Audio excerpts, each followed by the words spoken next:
What is up, everybody? Welcome to the THEPOZCAST Live Late Night Edition. I am your host, Adam Posner, and welcome to the show. This is the first time we're doing it. You guys usually catch me during the day, so we're going to try something a little bit different tonight. Welcome to my late night studio.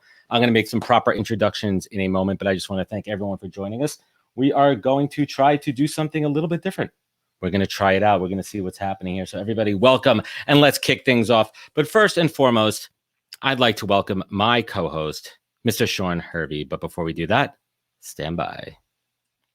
Okay, guys, I have 30 days to bust into this account. I brought you all here together because you're the smartest minds on LinkedIn. LinkedIn sales coach, what do you got for me?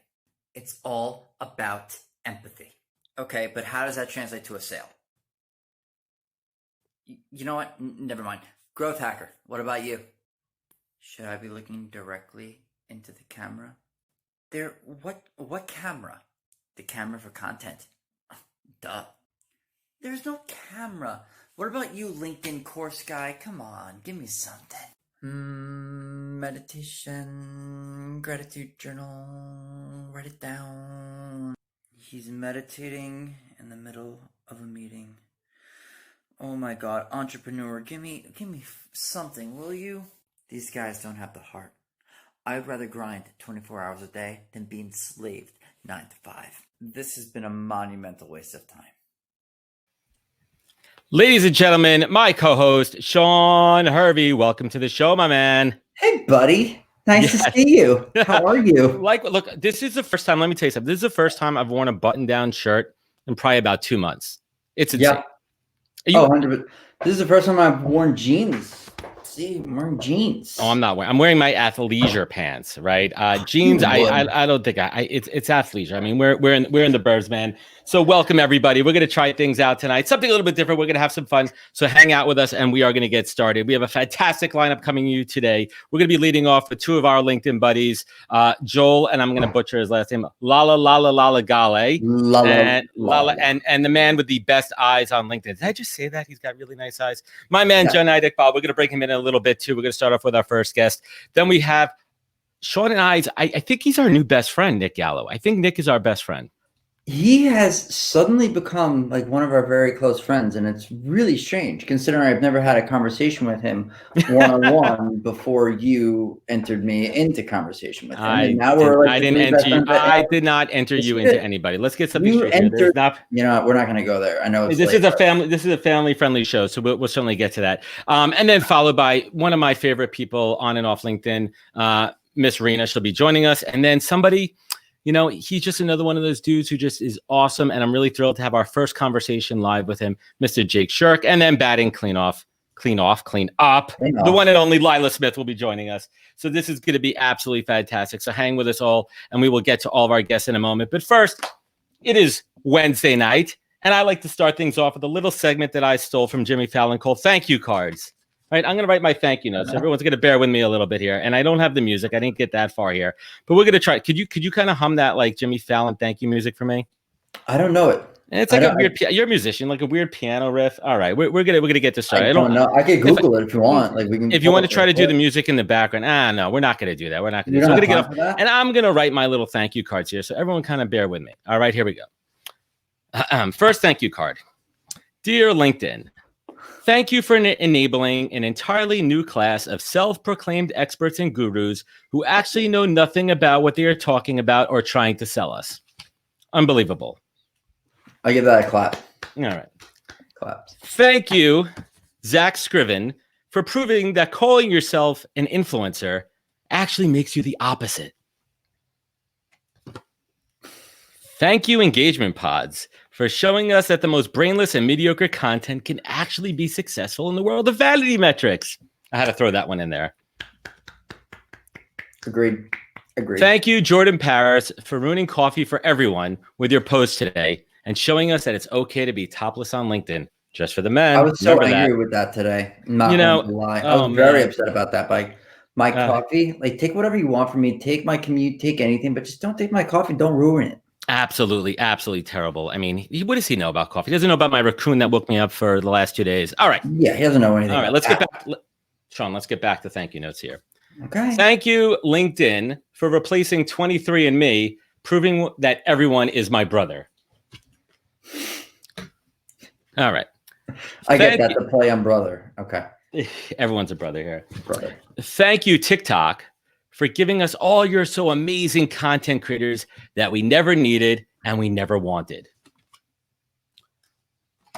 Thank you, Gary V, for inspiring everyone to post as much content, good or bad, as humanly possible in an effort to buy their dream NFL franchise. It's not going to happen. We have time for one more? Let's go. Your show, man. I got nothing to do. And thank you, LinkedIn, for giving me this live streaming platform to be able to rant to all of you and make a complete fool of myself. All right, we're done here. Let's welcome our first guest coming in. My two guests, you know, the first one is absolutely someone who's incredible.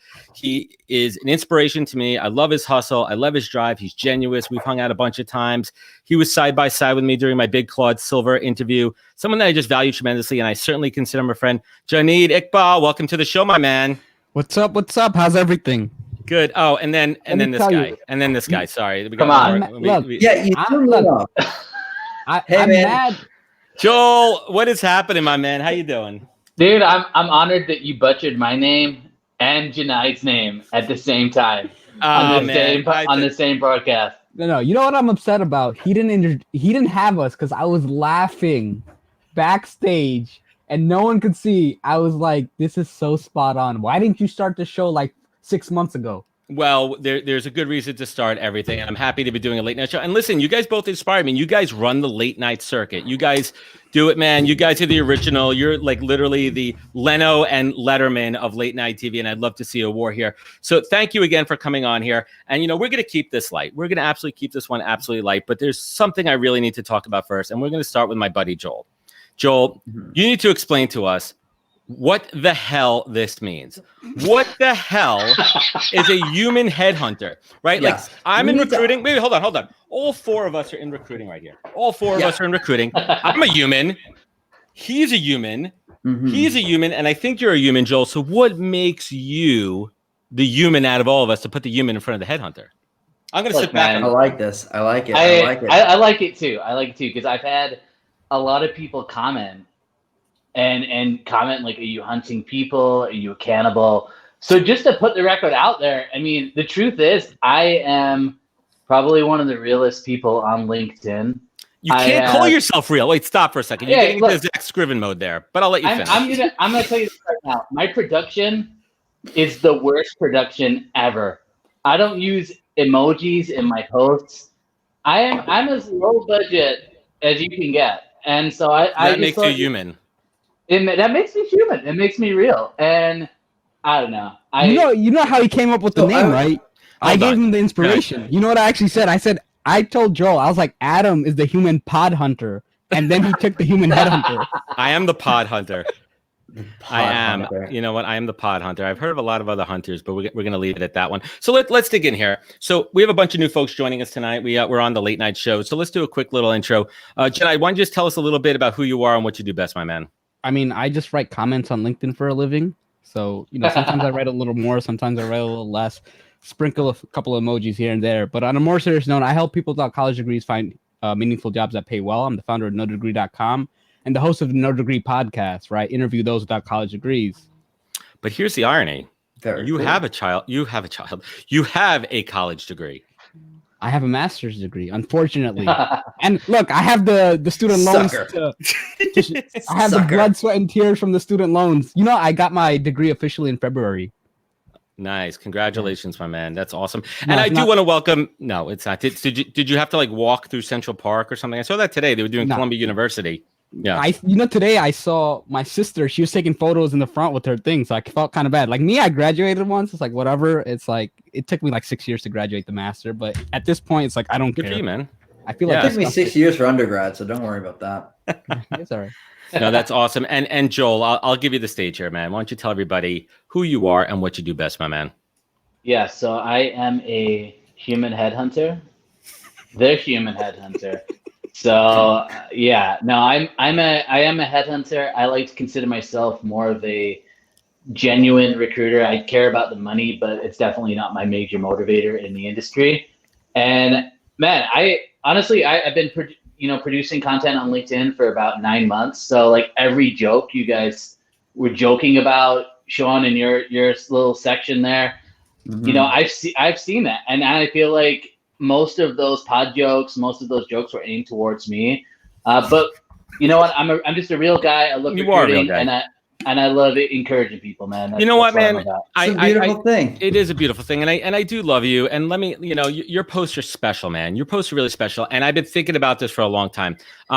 There's like these books that they make specifically for the toilet. They're like when you're on the crapper, and there's these really thick books, and they're there so you could actually sit there and kind of pass the time a little bit. So I think it would be really cool for the holidays coming up here if you actually compile all of your posts from the last year and make it into a book, and then you too could be an Amazon bestseller.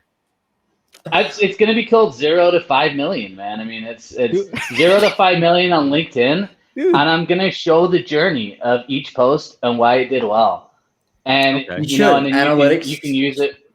Mm-hmm. What'd you say? Analytics. No. Shield analytics. So you can have 2 sections of the book. You can have pod and post pod. You're going to have 2 sections of this book here.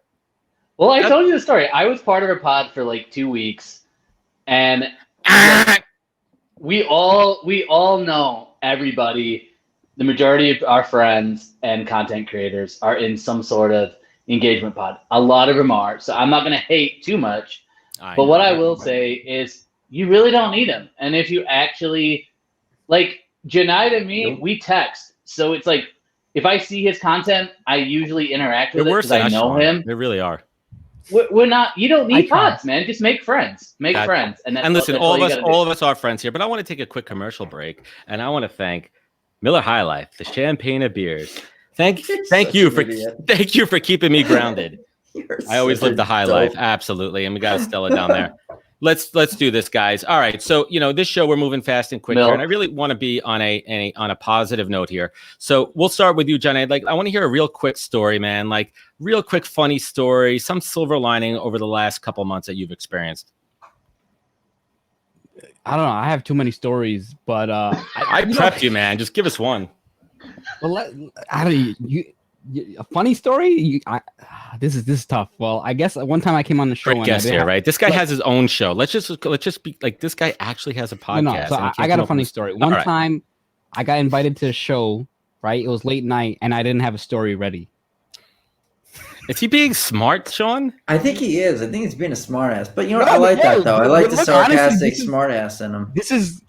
I came on. You did such a great job with this show. It's so well produced. You got the fireplace and everything. It's like you have me with my bed messed up and everything. So it's like and if we learn anything about LinkedIn lately, what the professionals and the gurus are telling us, it doesn't matter about your production. Just post and put it out there. You know what? I got something funny. Do it, guys. Just do it. Put it out. I got something funny. Someone messaged me because they don't read anything about you. They don't even read your title when they send you a sales pitch.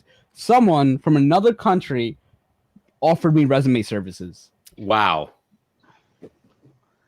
Like, dude, it was like. So I have something really interesting. The other day, I got it was a long sales pitch about being a professional within the plastics industry. What? I am not in the plastics industry in the slightest. What about latex? Well, that's Thursday nights. I mean, that's tomorrow night. You're 12 hours off, but yeah, plastics. What was the role? Like what kind of role? It was like, I have no idea. I can actually try to find it.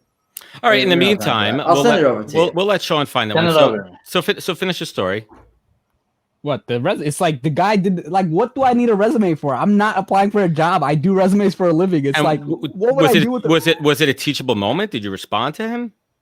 Dude, LinkedIn first. LinkedIn does this thing with some messages. It says this is harmful content. Right, so LinkedIn knew, and then eventually, I don't know, he got blocked automatically. I couldn't find it. It was just like at that level, you don't respond. What's the point of responding? What are you going to teach him? All right, you guys see that? Sean's got a visual here. Can I do that? No, that didn't work. Can you? Yeah, we can try to go this way. All right. Hi, Sean. You're calling him out. We're naming and shaming here. Oh, I didn't mean to. Oops. Come on. So did you flip that into like a business lead or something? No, not at all. I just didn't Did you get some plastic out of the deal or something? Like I should have, right? But you didn't get much out of it. Joel, let's move on to your story here. Okay, These guys are boring us here. Joel, bring it home, man. Give us something good, dude. Dude, I full of stories too. I'd say. All right, thank you. We're gonna move on to the next guest here. No, I can't. No, I'm busting. No, I would say over the last month. Okay, so we're talking funny stories. Are this LinkedIn related or just any type of story here? It could be anything, man. Whatever you want to share, dude. It's your stage. We have lives outside of LinkedIn, you know. We do. Okay, I'll tell a LinkedIn Adam doesn't. I know that story. Okay, and Adam, you were there to witness this one. I interviewed. You know how on LinkedIn Live sometimes you pull people in and you interview them on the cuff. You know, it's not really on the spot. On the spot, yeah. Off the cuff. Off the cuff, on the cuff. Okay, so I had a guy. I'm not going to name him, but he's sort of a legend in recruiting. I had him on the show. Michael Goldberg? And, was his name Michael Goldberg? No, it was not Michael Goldberg. Yeah, I think we're supposed to connect. Anyway, it was Lou Adler. Okay, so I got Lou on the show. That's awesome. And Lou, he definitely gave me a lesson in just how to manage a live show and just how kind of just gave me a lesson in just live show and how you can bring certain people on, man, and they will just take over. And I love Lou, and he is a legend for sure. But it just threw me off, and that was my one of my first lives, and I told everyone about it, and I realized I got a lot to learn about live broadcasting. So there you go. We all do, and it's funny. I think that's what's great about all of us here. We're all experimenting with this live platform. We're trying it because why not, right? I mean, everyone talks about experimenting with content, and this is it, man. Like, this is it. This is fun. This is our 15 minutes of fame. And none of us are trying to be, LinkedIn famous here, but we are trying to entertain. And ultimately, we all have our brands, right? Like, we're all trying to do something different. What do you say down there, Jonaed? So, Adam, stop lying. You're a professional at this. So you're just trying to, Joel's mistake was he didn't ask you. He should have called you and be like, look, I got this guy on my, what do I do? No, I had Adam on the show and I had you on the show. I had both of you guys. No, but I'm saying you should have called him for your Lou Adler episode. You should have prepped him. That's true. Adam would have told you, and he would have bloomed. You would have rocked it better. Wait, quick question here, Gabe. My man, I'm going to be on his show next week. Gabe, let me ask you a question. You had Brian Schulman on. Did he read this amazing story about his daughter? Did he do that on your show too? I love him, man. I absolutely do. And so he came on my show, and I love him. I really do. And I really hope I'm not speaking out of line here. It's really an absolutely amazing essay from his daughter. And I had him on, and he read this story, and I'm like, wow, that was awesome. And then literally for the last 3 months, he's been reading it on every single show. And I'm like, Brian, you gotta bring him in. There's more than that, right? So really the moral of the story is come original, be exciting, make the other person show more, right? Like, that's what you got to keep doing here. And I absolutely love it. So we got our next guest coming up here. So I want you guys to leave me. I'm gonna put you on the spot here. One word that how LinkedIn makes you feel, Joel. Ooh. Human. What? Human. Huh? It makes me. What? No, I'd say. It's hard to be not lame. Connected. I love it. Awesome. Jonaed, my man, Cool. what's up? Serendipitous. Yeah. That's what LinkedIn is. And let's pull that back a little bit. Like what does that make you feel inside when you think of that word and you think of LinkedIn and those two words come together in your cranium? Like, what does that make you feel? Lucky, honestly. I truly feel lucky because think about it. It's like I met you in person, right? And I'm gonna see you again, right? I gotta get my mics from you. Yeah, we're malling. We're meeting at the mall, but we're not going in. It'll be like a drug deal without the drugs. Yeah. We're literally meeting in the mall parking lot to exchange microphones, and the cops are gonna come and be like, "What are you guys doing?" I'm just giving them a microphone. They're like, "What? That is the lamest excuse I've ever heard." He has the briefcase or something. Microphone. Dude, we're literally literally going to get arrested. Yeah. Yeah, I'm gonna be like, Adam, put it in the trunk. You'd be like, it's good. No money exchange. It's contactless delivery. No, I love it, man. But I got to keep the show rolling here. And I want to thank you guys. This is a quickie here. Thanks for coming on and being my inaugural guest on the show. Joel, Jonaed, thank you. We will catch up. Let's keep it moving here. All right. Thanks, guys. Thank you, Sean, give us a little. Yes. All right. Let's give us a little analysis of how that first segment went. What are your thoughts as I crack open my second Miller High Life? I thought it was a great first segment. Great opening. Great opening segment. Really, two really cool guys. I really enjoy their company, and I think you're doing a great job keeping this show rolling, keeping That's it awesome. to a tight schedule. We're trying here, and I want to bring on my next guest. And I think this is the first time the three of us are going to be talking over the phone and not over our little message system here. Let's welcome from the great state of North Carolina, Nic Gallo. What's up, gentlemen? Mr. Nic, how are you, sir? Why do you look so very cold? good. Why do you look so cold? Well, I came outside because the whole family's asleep and sound carries in my house, and like I don't know, a cold front rolled in, so I'm out here in my my little jacket. Hey, what part of North Carolina are you in? Charlotte. Okay. Yeah. I'm looking into getting the hell out of New York and going to like the Raleigh or Cary or something like that. Dude, come. I'm getting out of here, man. You would It's freaking awful. love it. Whatever It's you're awful. paying for your house, you can get like a mansion. It's With a full yard. absolutely ridiculous. Like we Yeah. were looking at houses yesterday, just in terms of like what the taxes are going to be like, and It's like a free raise, dude. So why don't we Yeah. take a moment here before we get too crazy? And Nic, why don't you introduce yourself to all of our listeners and followers? I am Nic Gallo. I am Chief Servant of Compliance Line. We provide HR and ethics and compliance tools to companies of all sizes, ranging from small ones to big ones. So, yeah, I'm just so glad to be here, man. What is that? So- What is compliance and ethics? Those are two things that are not in my vocabulary. Yeah, we were definitely Yeah, not you guys- able to talk you about guys compliance color. and ethics. Like, that's not us at all. Yeah, you guys don't color inside the lines. I get that. And we run with scissors. I mean, I've seen multiple violations just on the show already. So I know. yeah, Adam I needs got a to tally make sure. going here. We just have ethics and compliance tools like whistleblower hotlines. So if you see a doctor smoking weed before surgery, or a nurse stealing Oxycontins, or someone pulling some Me Too tricks, you can call and report it. We have specialized background check services, and we also have. Are you a narc? Yeah, For the right price, I would be a narc. Yeah, I would be. that is pretty perhaps. awesome. So, can you, while you're on that, Adam? I don't know if we have time or not to jump into You're the this. co-host, quickly. man. Get involved, man. Yeah. Okay. Well, what is it? What exactly is a more in-depth background check? Like, maybe for the people listening, right? Like, let's say I go to Hire Right or whatever one of those companies who run a stereotypical background check. Like, what's the difference between going there and going to you? Well, the background check game is actually kind of an interesting game. And as we've gotten into it, we've seen like there's this wide range of background checks. So you can run a check through, one of the big players, and they'll come back. Everyone's always worried about like a false positive, right? So, Right. Like a pregnancy test. Or the corona. Like corona. Yeah. yeah, like either one of those things, right?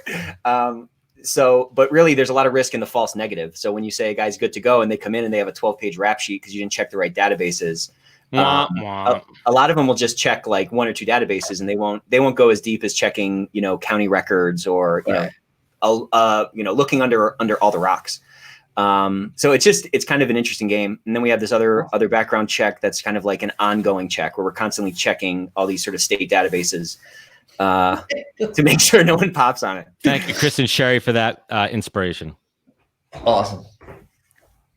Oh, is he Where'd he upset? go? Oh No, no, Nick's not upset, dude.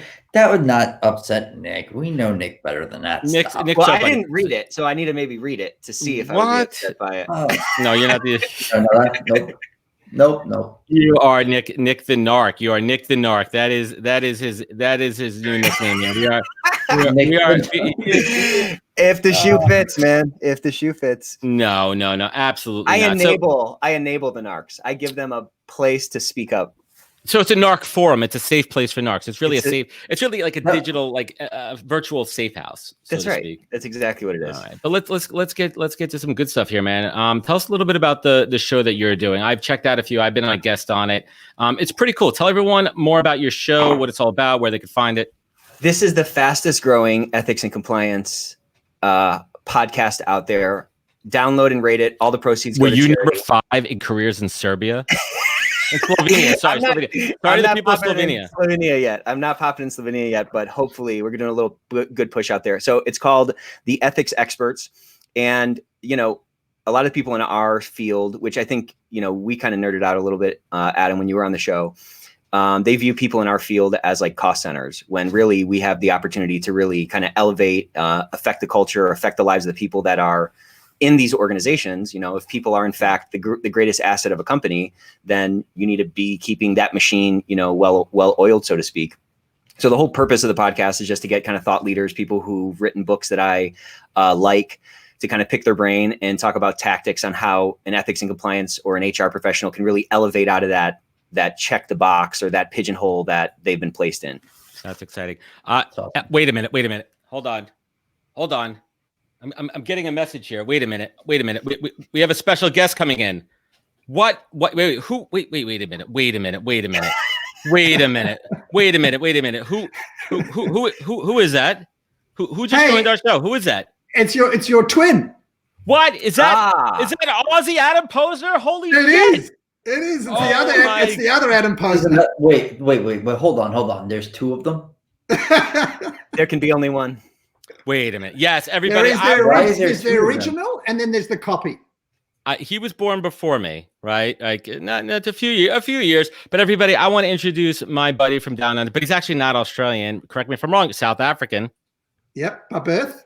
Yes, this is Adam Posner. Welcome to the Adam Posner Late Night Show. Oh my gosh, your head's on fire, Ed. This is crazy, right? So thank you for jumping in here. And if anybody wants to check it out, Adam and I had a fantastic chat a little over a month and a half ago. But I wanted to introduce my buddy Adam, because at first I was like, I got to get Adam on because we have the same last name. But he's actually freaking awesome. A leader in loyalty marketing. He is an absolute thought leader and expert in that space. And we had a fantastic show talking about each other's lives and everything. We just happen to have the same name, but he's super cool. So Adam, thank you for jumping in, but I don't want to steal the complete thunder from Nic because it is his segment here. So real quick, you are in the future. You are Adam Posner of the future.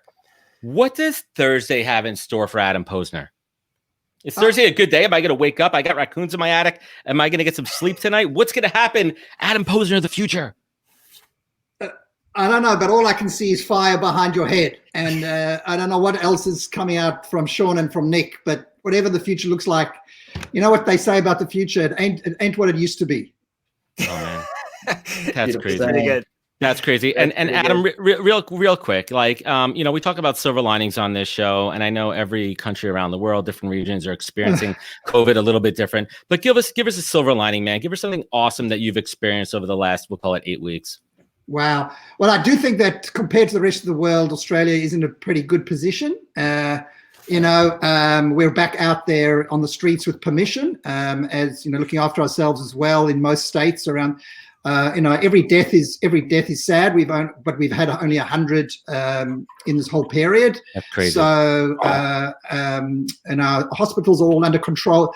It seems like the panic has settled down, but the economy's. Can I swear on the show? You fuck yeah. Yeah. Well, the economy is fucked. The economy is fucked. But I think the whole world is in that space. It's just that we've just got a little bit more, I guess, control over the unknown situation called the virus. Absolutely. And leave us some words of wisdom. I mean, this Adam Posner is not so wise. This is not a wise. I'm not the wise one out of the four of us here. So especially the two of us here. So Nic and Sean, are you in New York City? Where are they? I'm in Charlotte. Yeah. Both in New York. No. No. They just talked at the same time. You go first, Nic. You go first. No, I'm kidding. I'm in Charlotte, North Carolina. Okay. What was the question at? Wisdom. Leave us some words of wisdom. Wisdom. Wise Adam Posner. Jeez. I don't know what it is. Just fucking this up. Be present, mate. Number one. Be present. I love it.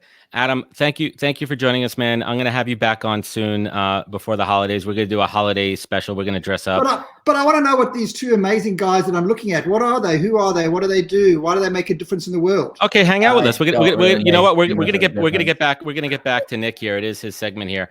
Nic was talking to us about, compliance and ethics, two things that we really don't want to talk about on the show today. But let's talk about Nic, man. Like, tell us a little bit about your family, man. Tell us what's going on at home. Yeah, so I have 3 kids. I have a 7-year-old boy, a 4-year-old girl, and a 1.5-year-old girl. Damn. And so my wife's turned into, obviously, just like everyone's wife, has turned into a stay-at-home teacher. And because I'm essential, I'm a frontline worker. I've gotten to go into the office every day for the last, since this thing has kicked off. So I haven't had the being a narc is essential. I didn't know it was. Yet the wheels of justice have to keep turning, man, regardless of a corona. Mm-hmm. Yeah. And how's that going, man? Like, is it like a high wire act? Like, you always kind of thinking like I'm exhausted. I had a crazy day. I'm trying to hold the fort down here, but I gotta chip in. I think that's something we're all experiencing, right, Sean? Like, oh, it's so hard. Like, I think this is one of the hardest things, man. I think that anyone has ever had to do, especially, I mean, for me personally, I mean, both my parents work.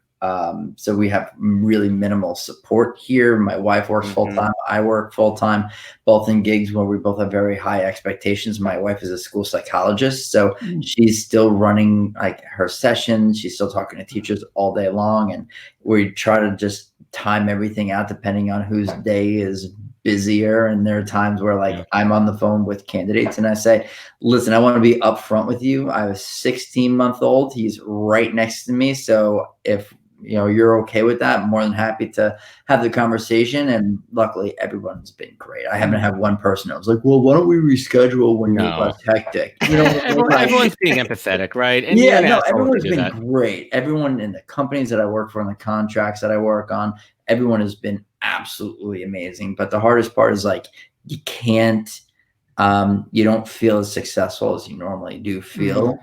And it's hard sometimes, because you're only doing what you can do because family comes first, and that will never change. So and you can't talk down to waiters anymore.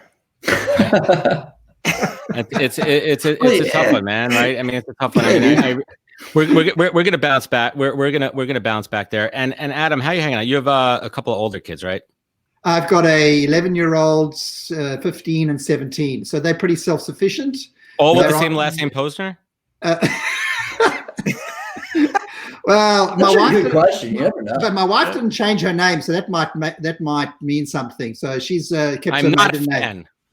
Huh? I'm not a fan of that. Yeah. Yeah, she's a lawyer, and she needed to keep her name on that basis from the time I met her. So And here's a fun fact: this Adam Posner is married to a lawyer, also. Oh, serious? No. Yeah, dead serious.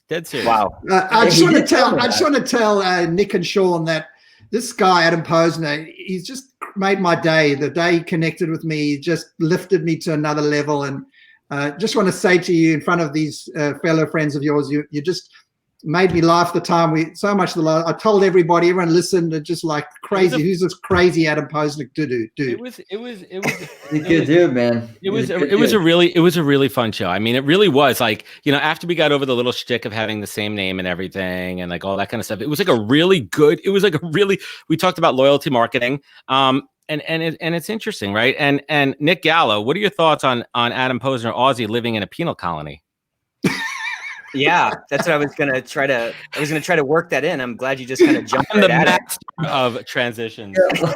I'm the master of awkward transitions. That's what recruiting does. It teaches you, because like you'll be on the phone with a candidate and literally it'll just be droning on, and you'll be like, so why don't you just tell me about it? Right? Like you have to be able to flip on a dime. I have to tell you a quick story about the penal analogy you just put in there. So when I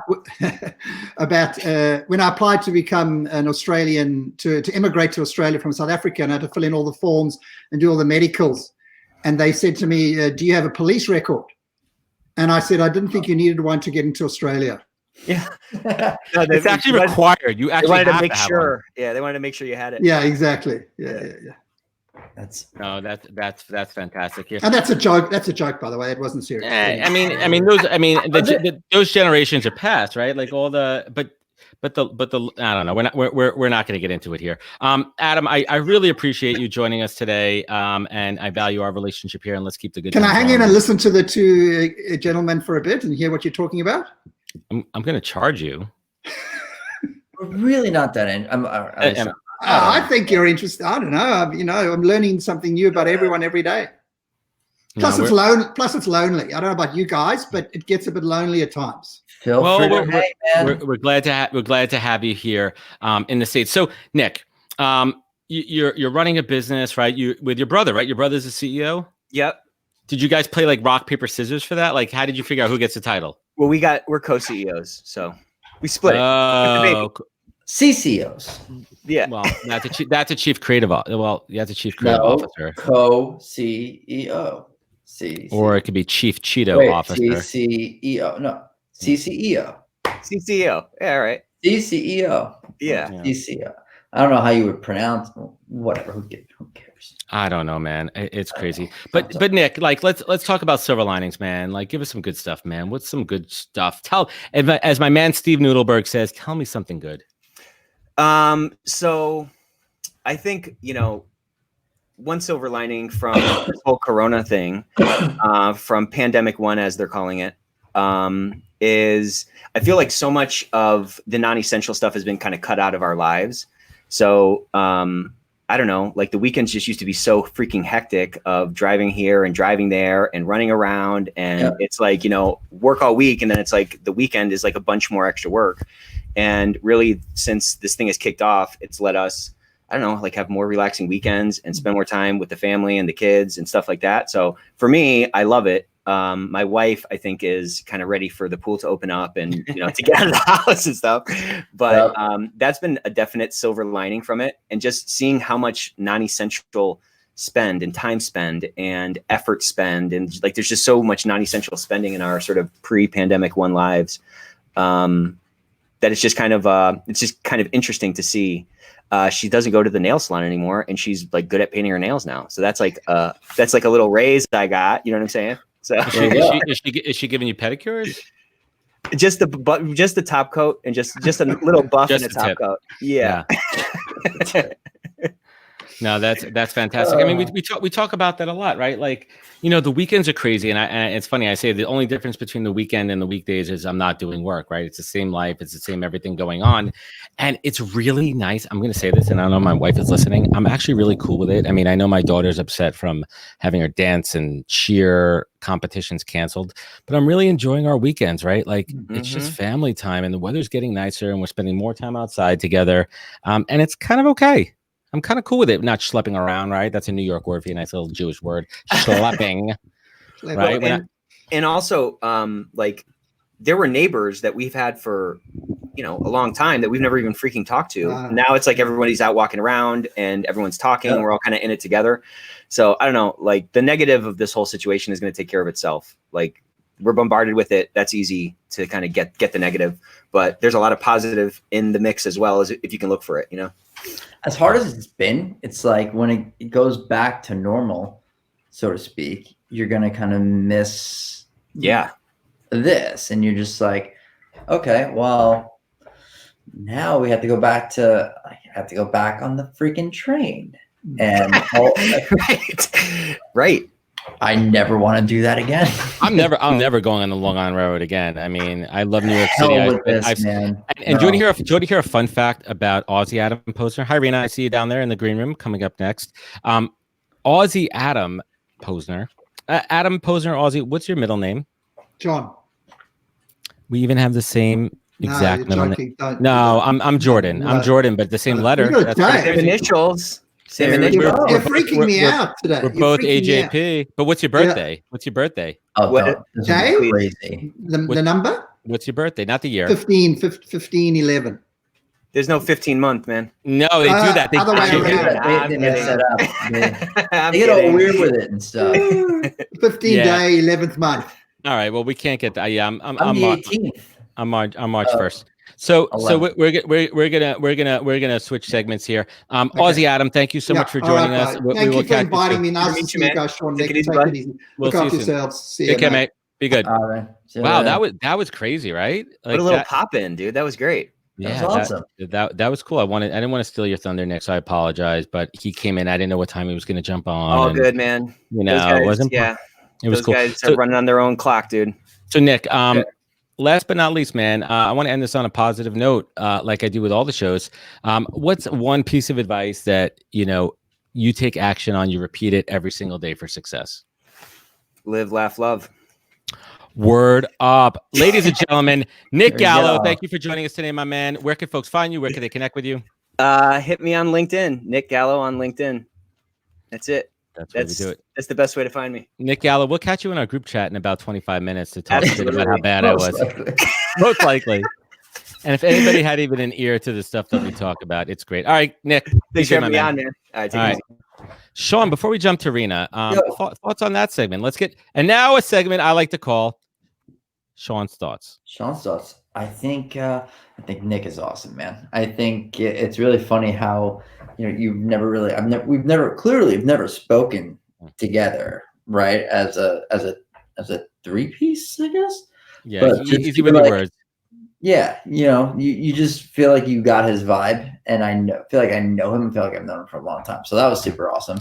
And then to have Adam Posner Part 2 pop in, you sly little devil. Why didn't you tell me that? Like that was because I got to keep you. I got to keep everyone. It's so funny. Everyone's like, "Who's your special guest?" And like, "Oh, is it gonna be Gary V?" No, Gary V's sleeping, man. He doesn't give a shit about Gary. Listen, Gary doesn't give a shit. No. So speaking of people that are special to me, someone that I hold very dear. She actually. Here's a fun fact. Let's bring her in. Reena, what's happening? Hey. And here's a fun fact. Reena Friedman, what? Yeah. I feel like I need to say it like in Coming to America, like Charlie Watson, right? Like I feel like. I'm not gonna do the second part, right? But like Reena is special because who has their audio on? Not me. Mine has not changed. Reena, drop your audio. I can hear the echo. Oh no. Should I X out of everything else? Yeah, get out of LinkedIn. I'm not on LinkedIn. No, we're good. We'll give it a shot here. Reena was actually responsible for booking me on my first podcast guest show on the Sean and Greg show called The Socially Awkward Hour. No, that wasn't the show. It was Next Level People. Oh, come on. Jesus. This is a Socially Awkward Hour. Yeah.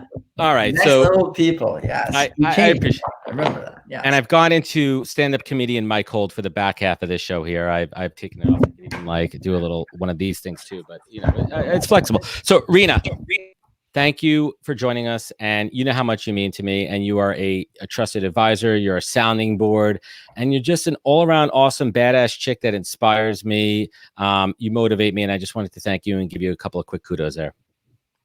Aw. I'm loving the fire edition. When did that happen? It's late night. This is what we do on the late night. Yeah, you don't get this on the regular Pause Live or the podcast. No, that's what we do. Adam, he's bringing the sexy tonight. That's what he's trying to do. Well, you're the one with the tie and the office vibes. I'm here with the fireplace. I mean, one of us has to be professional. You know what I mean?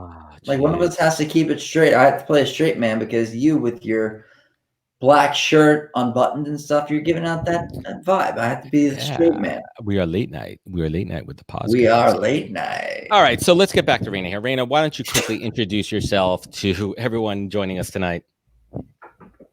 So I just started a podcast. We will get to that. Awesome. But what else? You're more than a podcast. Reena's the best. Reena, come on. I just did that right before this. It's called the Better Call Daddy Show.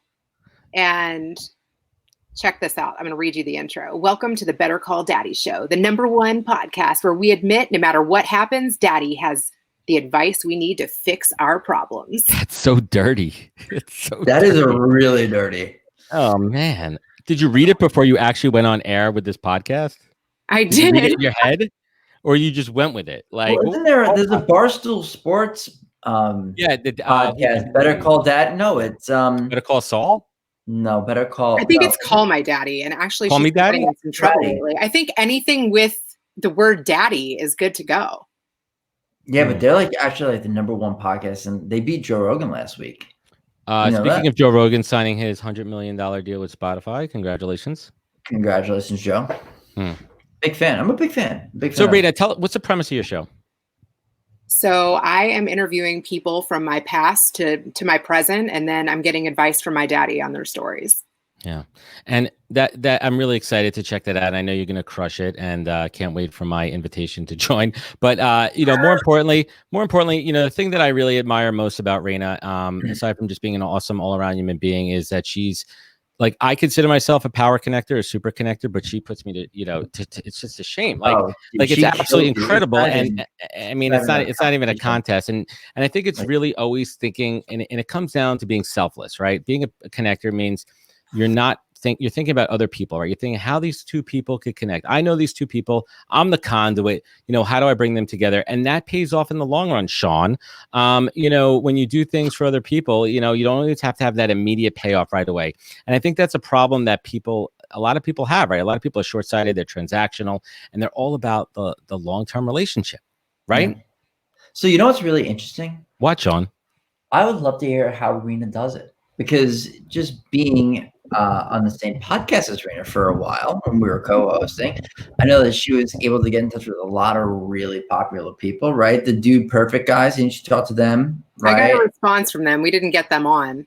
Okay, but still, how do you go about just making that sort of introduction? Like, how does that happen? Like, how do you grab the attention of somebody like that who gets a million emails? And Adam, don't go into this is the same thing as recruiting bullshit, because it's not. Okay.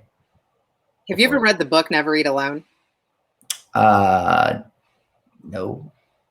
It's about being generous.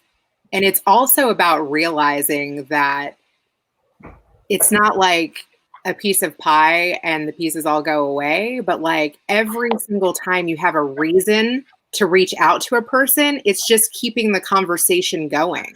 If you're reaching out to somebody for something positive, it might not be the right opportunity, but you're continuing to build that relationship. So even the last person who I worked for, I had reached out to her for 3 separate things before we found the reason why we should work together.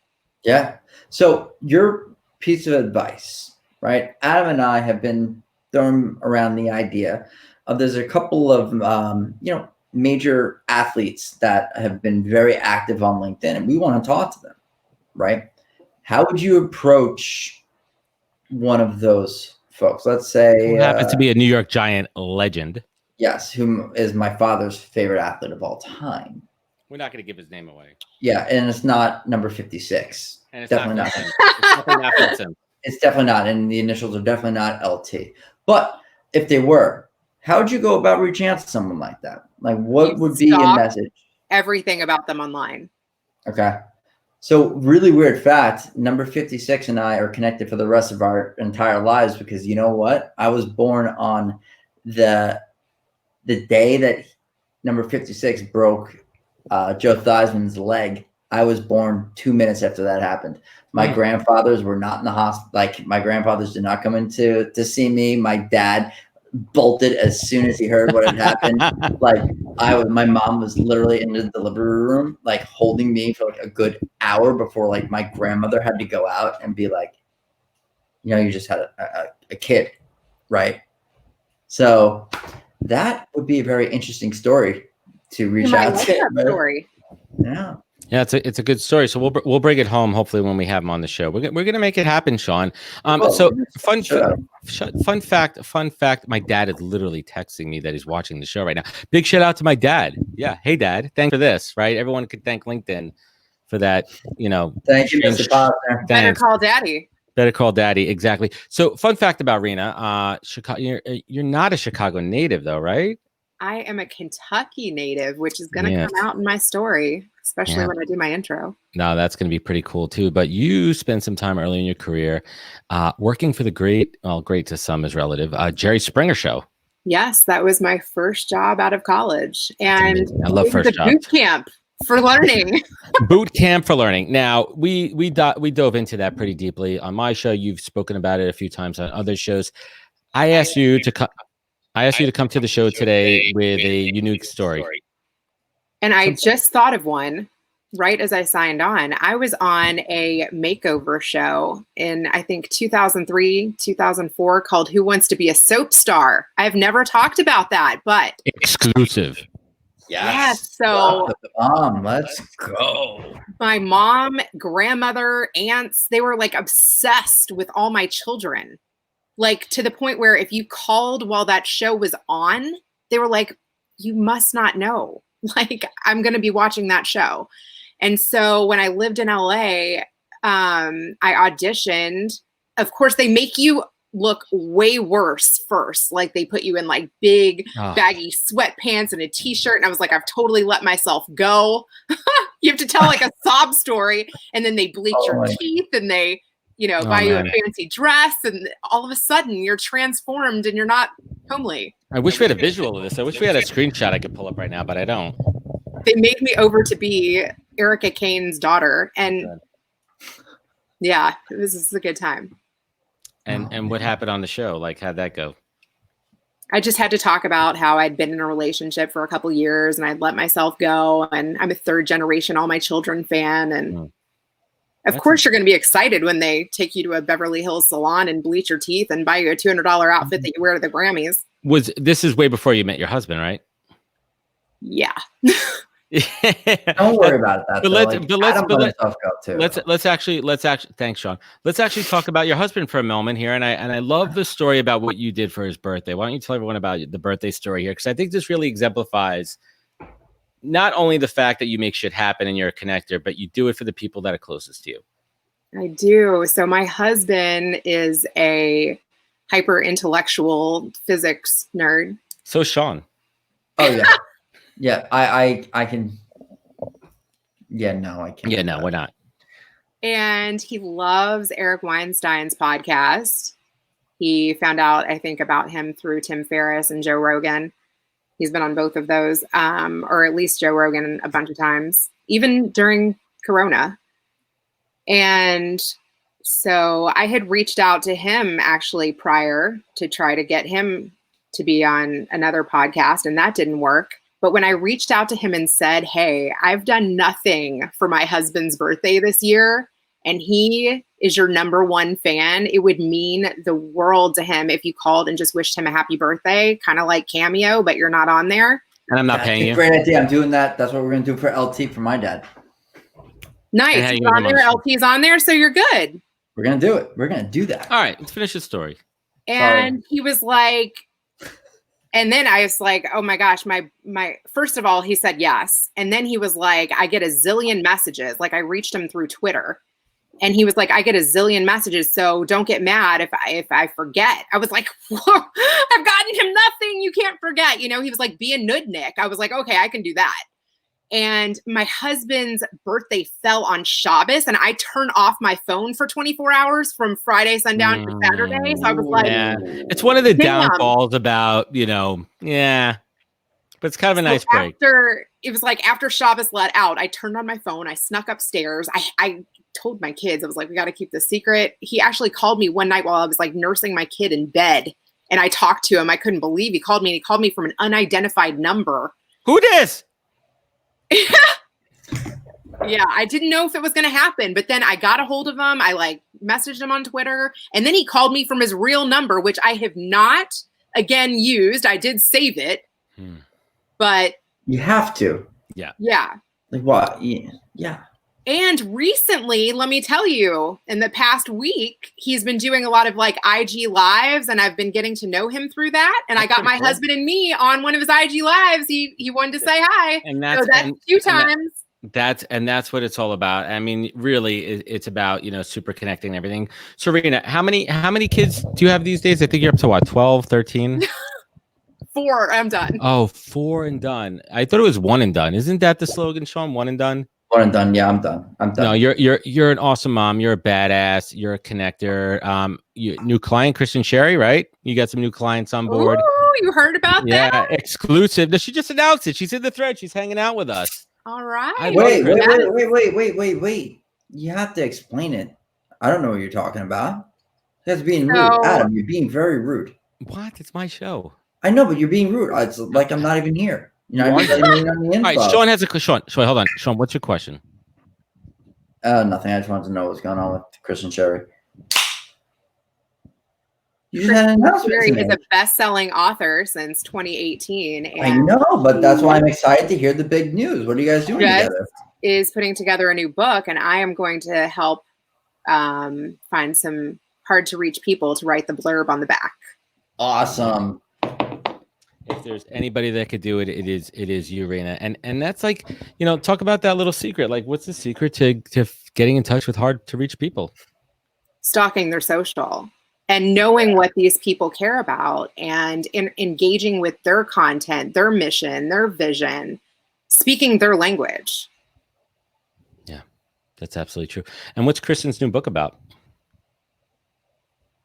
Yeah. In the chat. I haven't read it yet.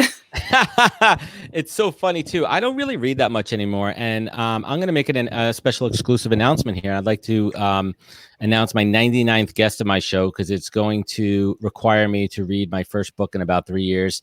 My 99th guest will be former New York State Governor David Paterson.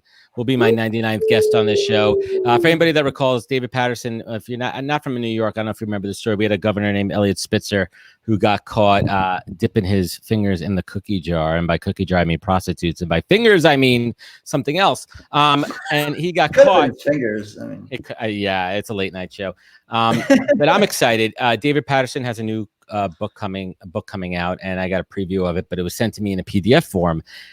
And not only do I not read much anymore, right? But I can't read online. I can't read a whole book. Kindles don't work for me.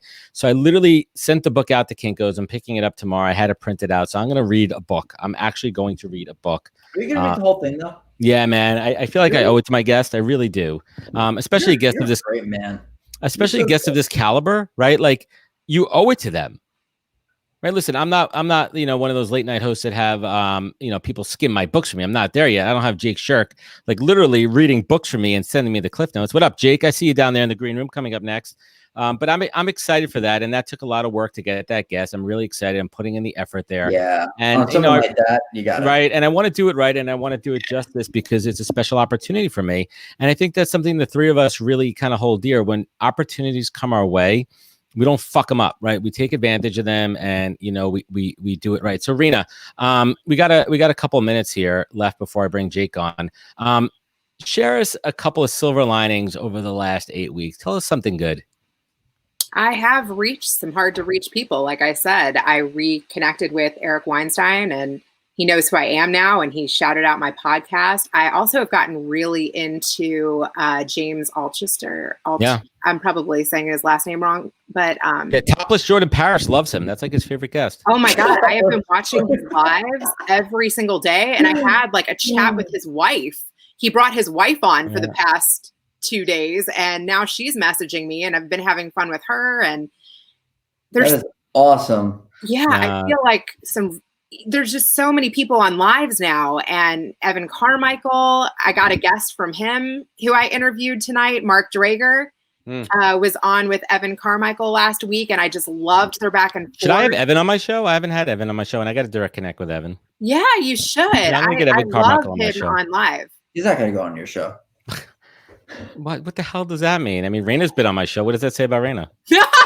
Reena's awesome. I mean, you're literally my co-host. What does that say about you? What kind of shit is that? Exactly. A quick factoid, Michael Goldberg. The reason I have a PDF, and it is cheaper to buy the book, because this book is costing me about $29 with binding to print it. The book's not out yet, and I got an advanced copy. I just can't read online. So Michael Goldberg, suck it. Big shout out, Andy Foote, who I just booked. Andy's coming on the podcast live in a couple of weeks. Michael Goldberg, we got everybody there. Andrew Bickers, Lila's coming up next. Who else we got here? Gabe. We got a whole bunch of folks. Krista Roberts, thanks for hanging out with us today.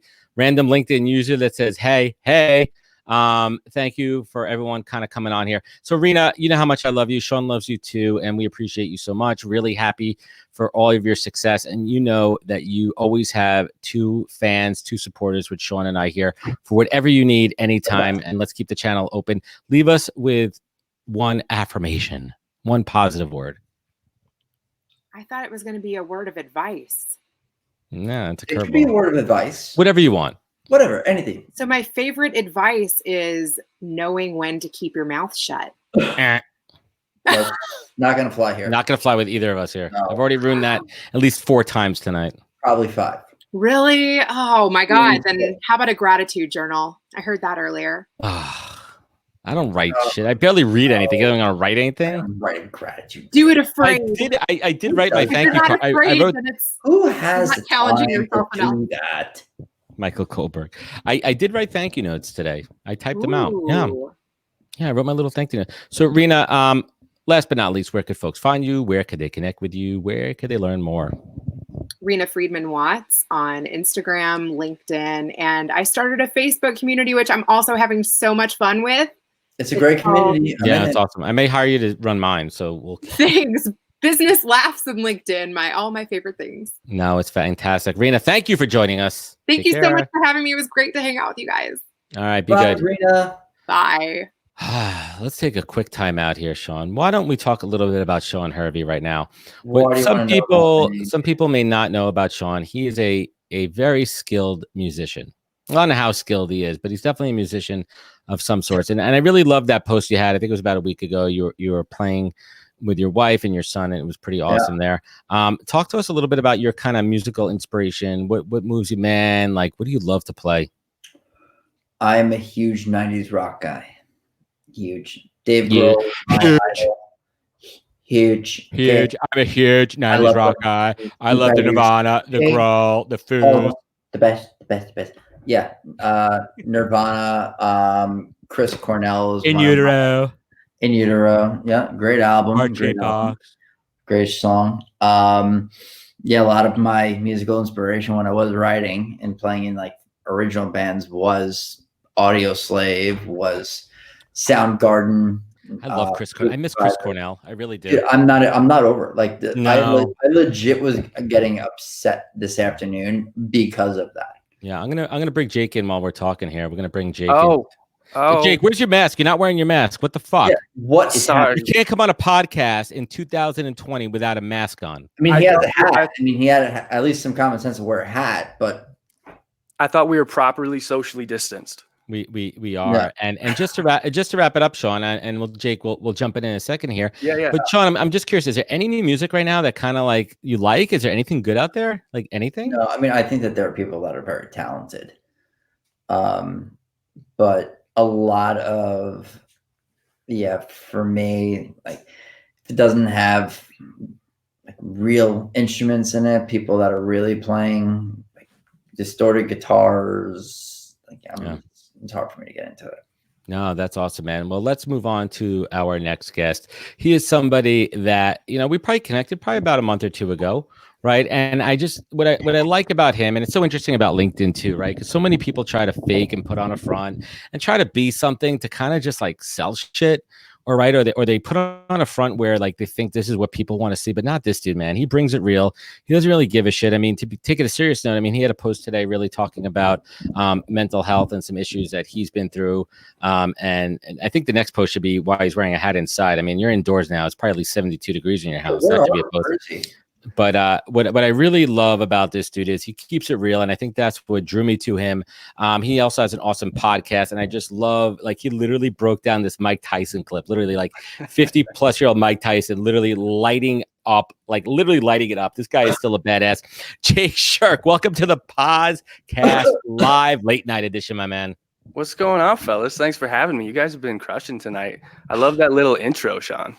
Oh, thanks, man. Yeah, I like to putz around with that. I just got into TikTok, actually. Oh, it's a dangerous world, Sean. It is. No, but there's a reason why I got into it, because editing the videos on there are so freaking easy, as opposed to like filming it on my camera, then saving the shot, then going to InShot, and then having to clip them all together. And it's just like you write out a little script of what you want to do. Boom, boom, boom, boom, boom. No, that's cool. So, Jake, before we get going here, why don't you quick little intro, man? Tell us a little bit more about yourself, who you are, what you do, and where the hell on this planet Earth you live. Yeah. So again, my name is Jake Shirk. I live in Kansas City, in the Kansas City suburbs. And for president, what state is that in? Kansas. Okay, thank you. Yeah. There's another one, but I'm on the Kansas side. And I've been in talent acquisition and human resources for the better part of the last 10 years. Still doing that currently. But a majority of what people probably see me doing online is more of the personal brand and what I've been doing with my podcast. It's complicated. Yeah, can I jump in there real quick, Adam? I know it's your show, but I feel what you're saying about that, Jake. It's a very complicated world. Right, like trying to do talent acquisition and be a recruiter and actually try to like recruit people for your jobs, but still like when they see you online, they're like, "Wait a minute, aren't you the guy that posts like? Aren't you that podcast guy?" Like, are you a podcast guy? Like, don't you do those things? How do you kind of walk that balance, man? It's a great question, actually. Really interesting. Yeah, that is a good question, and I've just started to recently kind of differentiate the two. Where if you go to my LinkedIn page right now, it's got nothing to do with my employer. It's strictly about my podcast, and what I'll be doing in terms of the recruiting will be strictly through the professional page. So only using the company LinkedIn page and the resources that we have through them to do the actual recruiting. Still getting my name out there and stuff, but really when it comes down to it, what the brand that we're trying to build is the namesake of the company. It's not me being a recruiter out there. We want people to come to the company. We don't want people to necessarily come to me. I can be the conduit to it, but trying to keep those two worlds separated. That's pretty cool. Yeah, and it's a fine line, right? Like, and I find it there too. Like, in one breath, I'll be promoting the show. The next breath, I'll be talking about like something in recruiting. The next minute, I'll be bashing pods.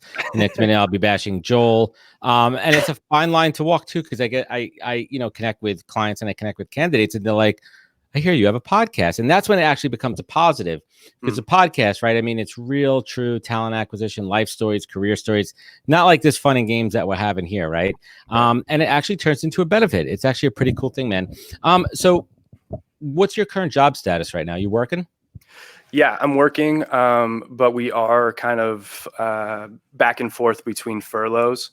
I work in the public sector, so everything that we do is funded by tax money and everything like that. So with people not going to hotels, with people not going to restaurants, and not buying cars, which is one of our biggest forms of revenue, we've had to make decisions to essentially furlough everybody in the company for 2 weeks. But we're able to stagger it out so people can take like 1 week here and then another week later on. Okay. So they're only missing like half a paycheck. And with the way unemployment's working right now, it's really not bad for people if we do it that way. So it's been pretty good. Yeah. And what's the silver lining there, right? What's your family situation? Married, kids? Yeah, married, 2 kids.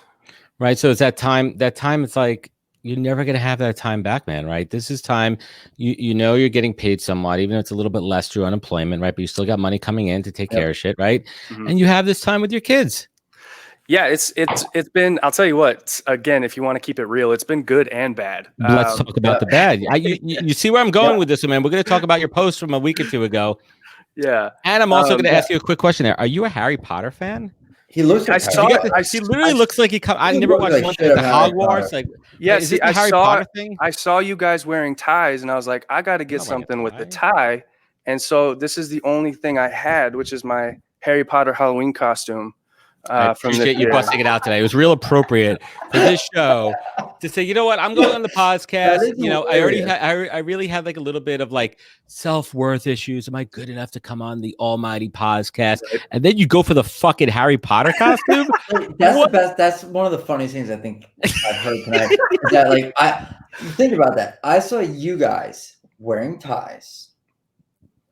I'm just gonna wear a Harry Potter costume. Yep. That's great. That is freaking great. Yeah, I tend to go with my first. Thank you for being on the same page with us, Krista Roberts, and lots of people are chiming in here. So, we're talking about Krista. I have to give her a shout out. Krista actually got me to make like a TikTok. Yeah, so thank you, and there's your shout out, Krista. Krista Roberts in the house. So Jake, let's get into the bad, right? Because I think so. The three of us here are all fathers. And anybody who has kids, listen, they're beautiful. It's awesome. It's a God's blessing. It's amazing. But sometimes kids fucking suck, right? Sometimes they suck the soul out of you. And we need a break. And especially now in quarantine, man, like silver lining is great. I'm spending so much time with our kids. Not silver lining. I'm spending so much time with our kids. And we really need to, have a break there. Talk to us a little bit about what you kind of went through, man. Let's keep it real for a little bit. Yeah, so I mean, my boys are 3 and 5, and so they're right at the age where it's just nonstop all the time, and fighting all the time. They fight over all the same stuff. We can get them outside, but at the same time, like with everything that's going on, we can't do too much. I mean, we can't put them on playgrounds. We can go to trails and walk around, but that only lasts for so long. They eat bark and stuff. Yeah, dude, my little kid's really into nature, so he loves being outside and doing all that. He picks up snakes and stuff. It's not my thing, but oh god, no. We're city slickers over here. No, yeah, I hear you. It's I'm not into it, but I love him. But so it got to a point where like me and my wife looked at each other and we're like, we're going to put our heads to a wall. Like if we can't get a break from this noise and this nonstop, like they talk nonstop. And it's beautiful to watch them grow and have these new ideas, but at the same time, it's like, shut the fuck up, dude. It really is. Yeah, man. So what happened, man? So you kind of were like, you know what? I need a break. Yeah, we broke the social rules and they went to grandma's house for a week. And yeah, I mean, it was the week that I was on furlough. It was my birthday week. We were buying a new truck. We're like, we're just going to treat ourselves this week. This is just going to be our week. We're going to chill. We're going to drink too much. It's going to be someplace for else. you. We need, Yeah. Dude, good on you guys. And first of all, the your LinkedIn post with the new truck, man. I forgot. I'm going to paraphrase here, and I think you literally posted the photo and you wrote like, yeah, I got a new truck because I'm cool like that, or some shit. Like, what you write? Like that's no, what it's a paraphrase that Dave Chappelle said that Kanye West said one time, and it's that my life is dope and I do dope shit. Nice. I mean that's what it's all about, man. So Jake, share with us a recruiting war story. You could leave the names out here. Lila Smith in the green room. How you doing, Lila? I mean, I don't have to leave the names out of this one. It's, biggest company in the world. I worked for Amazon for 4 years. Who? Yeah. And when I first started there, it's high volume warehouse recruiting. And the worst. And it got to a point where we were rolling over essentially our workforce like 2.5 times a year. And so we had to get to a point in our peak seasons where we were hiring between 250 and 400 people a week. And so it was the grind of, I had two like seasonal people that we brought on to help me recruit. And it was like, how many hotels can we rent the conference spaces for? And how many signs can we put up and how many radio ads can we get to just get people to walk into these places and do like the drug tests, you're hired. And it was literally like, I want to say 3.5 weeks of like, I slept in a Hyatt, I slept in a different hotel every day, every week, of just trying to bring crowds and groups of people, just the cattle call of getting people in. And that was, I switched my job. I stayed with Amazon, but that was the last year that I was staffing the peaks like that. That's crazy. And by the way, I just found the new feature that I can actually put comments into the. I saw this last night. Cool, man. Right? Look what I'm doing here. Kristen Cherry, my 3-year-old daughter has fully painted herself with red paint, toothpaste, lotion, and sunscreen. I feel you. Super gross. My son literally faced a flying saucer sandwich today. It was gross. Oh, look at these comments. Never realized how nice it is to get some quiet, right? Right. We need that, right, David? Right, Gabe. What is Gabe saying here? Why I run my podcast like a live show to hide? So Gabe, this is interesting. Doing the show is a great source to get away from stuff. Yeah, I hear you, man. I mean, the bigger the company, the bigger the problems, right? Yeah. I mean, Amazon had its amazing aspects to it. Just the sheer size of it and like the network of people that you get to be around. And there's some really exceptional people that work there, but then it had everything that you've heard about Amazon is true as well. So, I mean, it was a hard balance to strike. Don't they have some crazy sort of like barrier to entry for like their corporate roles? Like, isn't there like a 30% bar? Like if they don't make, what is it? Like if they try to hire 30% better or something. Is that? Yeah, they've got some wacky rules when it comes up to getting up in the corporate level. I think one of the worst things and best things is their hiring structure within overall is you can go through their interviews are crazy. First of all, you do 4 or 5 hour interviews, just like sitting in a spot, and it's really hard. But you can go through 4, 5, 6, 7 people and do really well. And if there's one person that's like, nah, then you don't get it. That's crazy. That's a gauntlet here. That's absolutely crazy, man. How do you get away with? Like, I guess you can. So, right? Jake, tell us a little bit about your podcast. I like what you're doing there, man. Let's break it down. Yeah, I love it too, man. I think I hit you up last week, right? Yeah. Saying I really give us like the premise, give us a format. Like, what are you trying to do here? Yeah, it's evolved a little bit since I started doing it. When I first started doing it, I called it It's Complicated because of what I was seeing people talk about in this space on LinkedIn. and just kind of what we deal with all the times as recruiters, where people seem to think that some of the stuff that we do in terms of talent acquisition is a lot easier than They have no idea what the X factor is. Yeah, they have no idea. And so No. even some things like writing a job description or creating your advertising or anything like that, like there's more that goes into it than just being like, oh, we hire and we pay $15 an hour. But everybody thinks they can do it.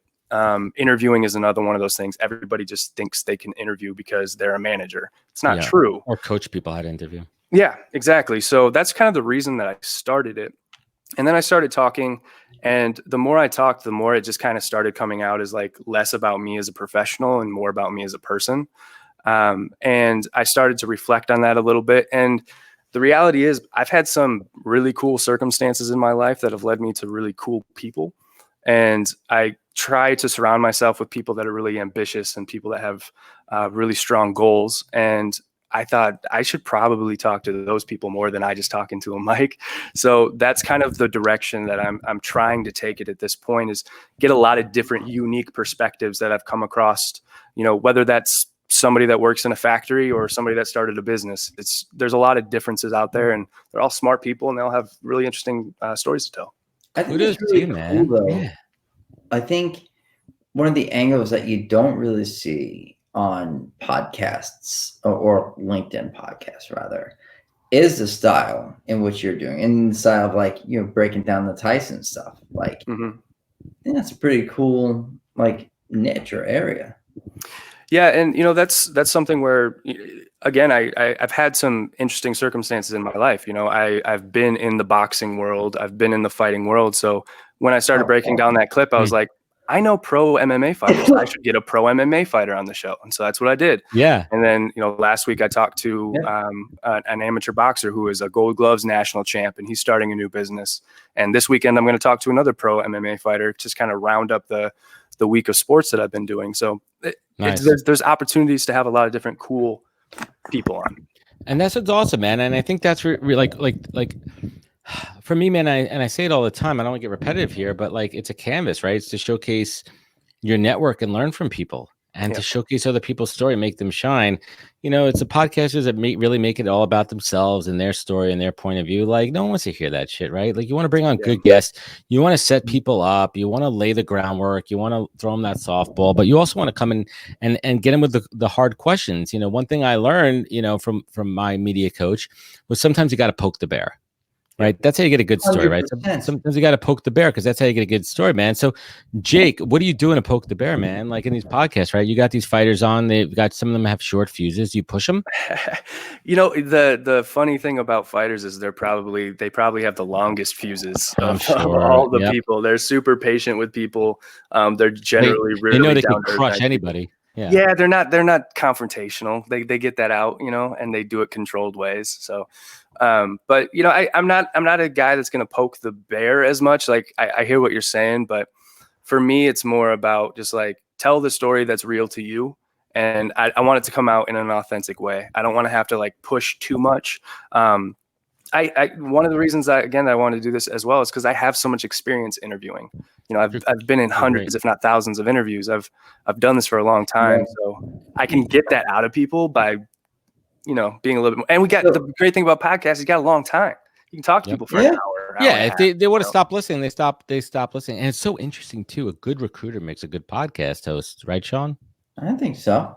Yeah, right, Jake. So, right, Jake. The recruiters, right? I think we could all agree on something here. Yeah, we got it. Let me ask you guys this: while we're talking about interviewing and recruiters and all this good stuff, who's your favorite interviewer?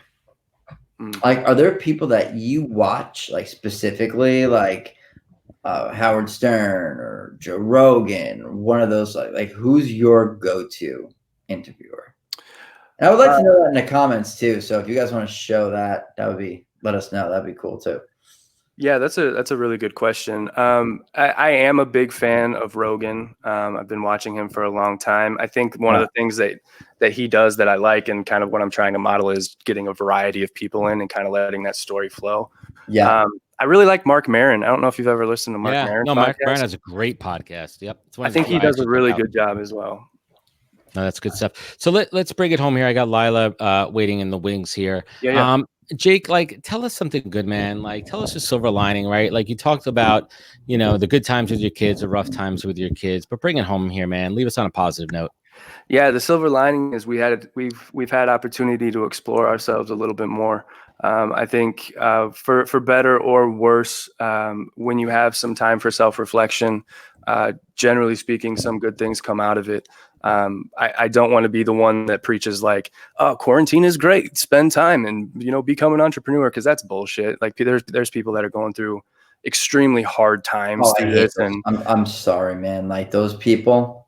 yeah, it's the worst. You can't The hustle. What are you kidding me? When am I gonna hustle? Like I have, like yeah. we have responsibilities, parental responsibilities. Like we can't all, write in our gratitude journals and meditate for 7 hours a day. Right. Like, I'm going to talk about their morning. We got shit to do. What's your morning ritual? My morning ritual, it was 4:50 in the a.m. yesterday. Yeah, thanks, Lila.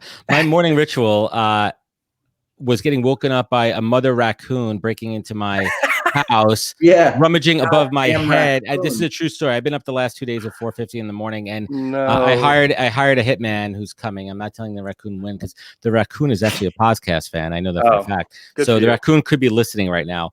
But Jake, I just want to leave this on an awesome note. I'm really happy that we connected. I applaud you. You're real. Let's keep the good times rolling, my man. I want to have you back on, and I want to talk a bit more, and I want to dig in to kind of who you are and what you really do. For sure, man. I appreciate it again, fellas. Thanks for the talk. All right, man. Cool. Awesome. Wow, that dude's cool. Love that guy, man. Right? Let's bring on someone else cool. Great time. This what? Great show. This is great. Thanks, You're a very good host. Thank you. I have to say, like I said this offline, I'll say it on the air, I'll say it to anybody. You're very good at what you do. Thank you, man. I enjoy it. And somebody else that I enjoy is our next guest, bringing it home, Lila Smith. Welcome. Oh, hi. Oh, hi. Hi. Hi. There's no PA. There's no one like walking you onto the set. It's kind of like, what is this amateur shit? This is amateur hour over here. Where is my PA? Where's my special seat? I mean, this is not cheap. These lights here are not cheap. Definitely this reclaimed wood mantle. This is from Prospect Park, Brooklyn. This wood is from Prospect Park, Brooklyn. All right, but let's move really? on. Yeah, no, true story. I'm also from Prospect Park, Brooklyn. That's a fun fact, right? That really is fun fun. I've been there. Like I've been in Prospect Park in Brooklyn. Casey Knight, welcome to the show, my man. I bust Casey's balls a lot, but I actually love Casey. Casey's awesome. I'm gonna have Casey. I love Casey. Casey, I'm gonna have you on the live. I'm gonna have the live show coming up soon. Thank you everyone for joining us. We're gonna bring it home. We have our final, last but not least, somebody that I absolutely love. I had the pleasure to connect with Lila in person in September. We became pickle pals, and as they say, the rest is history. She has this little hashtag called "Say Things Better," and that's what she does, and she helps people say things better. But I have a new hashtag. It's called "Say Things Better." Good luck getting people to spell that. Lila, I can't even get people to spell things. People are always like, say it better, say something better, say a thing better. I'm like, it's just say it. Things better. Do that. just say things. So, Lila, how's it going? How you been dealing with this whole COVID bullshit? Oh my gosh, I've had all of the feelings in the roller coaster, of emotions have been like way up here with, oh my gosh, look how much I'm learning and growing, and how interesting the people in my life turn out to be when I stop binging on shows, because I've watched them all now. I watched the Netflix. You watched, so like all of it is done, right? My father has now watched everything that's on Netflix and Hulu, and now he's like, okay, you have to have conversations with me. You have to get on the phone with me now. You have to talk to me more often, because I now have seen the whole internet. I've watched all the shows. I've seen all the movies, and now I'm like, oh, so now I'm the entertainment, I guess. Quick side note. I just want to wrap up a quick thing here, Gabe. This might be the funniest comment of the day. Sorry, I got to interject here. Gabe says, Adam, you could have hired Joel to be the raccoon headhunter. The human raccoon headhunter. Yeah, I don't know. It's crazy. So, Lila, let's bring everyone up to speed, right? Let's talk a little bit about the book. My book? Which one? The book you're co-authoring. Oh, okay. So there are two books. One I wrote during quarantine with Kristen Sherry is called You've Got Values. And it's for kids, because kids have values too. And I feel like so many people try to force kids to fit into a box of what their values are. including other children, right? And so it's important for them to know what's important to them and how they choose friends and how they live their life and what they choose to do and why those things are important to them. So Kristen and I wrote this book for kids, and it's the second in her series of 4 called the You've Got Gifts series. You've Got Gifts is the first book, which is about your strengths, natural talents, of which you both have many. Not really. Well, you at least have you play guitar good and stuff. Recognize things in my book with her. You know how to tie a nice tie, Sean. I do. I mean, this is a nice tie. It's kind of dirty though, but I'm glad that I'm kind of in like a not that well of a lit room that you guys can't. Well, you live in the Bat Cave, right, Sean? I do. I have my own. You know this? You know about how Sean and I connected? No, I don't. Why don't you tell us that story, Lila? So this is a throwback because somewhere in the world it's Thursday, right? So in Australia, Adam Posner in Australia is actually on Thursday. Fun fact. Future Adam. Perfect. He's already been on the show, and so we are essentially moving into the future with him, just vicariously. Yep. On October 9th, 2017, I posted something that I had like 1,200 followers on LinkedIn at the time. And I think all of them, or at least 500 of them or so, were people I had actually worked with. And then the rest were people I had just started meeting, like since June of 2017 on LinkedIn from all over the world. Had not yet connected with Sean Hervey, but I was such a fan. And I was like, fan? Yeah, a fan. Like, you know, when people just start in LinkedIn and they're like, oh, there are content creators here. There are people who have things to say, and lots of people comment or like their stuff. And I was following a lot of Adam Karpiak stuff. Oh, yeah. Great. And so the two of you, right, like had this banter situation going on. Yep. Plus Casey Knight, you know. And so I had seen you around, and I was like, well, you know, maybe someday I'll comment on one of his comments, you know, and maybe he'll know who I am. And then this one day, I had this awareness, I think because Comic-Con was going on. And it was just like all of a sudden, everybody on LinkedIn was Batman. It was like Batman and everybody's headline. Like, oh my God, I remember this. You wrote something, right? You're like the guru of this, you're the ninja of that, you're the empress, the queen, the whatever. But, you know, everybody has those little things. But so for some reason, so many people were Batman. Yeah, out of nowhere. I've been viral post. It's crazy. Like I've had that on my thing for like 10 years. Like in you did. I'm gonna put it as like a featured post on my profile. So now it's like featured at the top of my profile. This post from 2017, from October 2017. Yeah, awesome.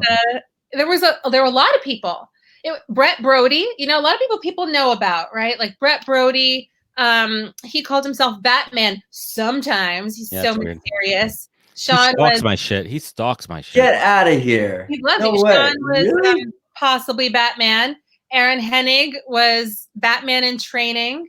Then, of course, there's Batman Mike Cohen, who remains Batman. The real Batman. I would love to see the timelines on when everybody. I'm sure somebody's going to make a PDF and post it to LinkedIn. A weird slideshow. Oh, I'm sure they would. That would make some interesting content, but I'm not making that for myself. I'm like the farthest I'll go is posting an old post into my featured things. Dave Herman, vice principal by day / Batman by night. John Kalish, volunteer Dark Knight Batman at Goodwill. Literally, the man dressed up as Batman and went to go and surprise kids. Well, I mean, listen, it's one thing for idiots like me to say that, but if that dude is doing that type of thing, the real hero work, then hell yeah, give him that. Oh man, 100. I actually thought about that. Yeah, I have a car that really looks like the Batmobile. I bought of course you do. Yeah, I bought just a Sunday car. Lila posted Someone gave you some money, and now look what happened.